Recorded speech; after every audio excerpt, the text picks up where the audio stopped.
नगर में धूमधाम से मनाया गया विजयदशमी का पर्व छत्तीसगढ़ी सांस्कृतिक एवं क्रीड़ा मंडल के तत्वाधान में असत्य पर सत्य के विजय के प्रतीक विजयदशमी पर्व का आयोजन बुधवार रात स्थानीय फुटबॉल ग्राउंड में भव्य तरीके से किया गया। वहीं बचेली के वार्ड क्रमांक 10 के बंगाली कैंप में नव युवक समिति द्वारा गुरुवार को रावण दहन के साथ साथ सांस्कृतिक कार्यक्रमों का आयोजन किया गया।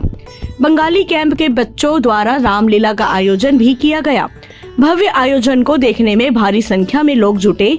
कार्यक्रम के बाद मुख्य अतिथि नगर पालिका अध्यक्ष पूजा साव, थाना प्रभारी गोविंद यादव द्वारा आयोजन समिति व कार्यक्रम के प्रतिभागियों को पुरस्कृत किया गया। बचेली से फकरी आलम की रिपोर्ट।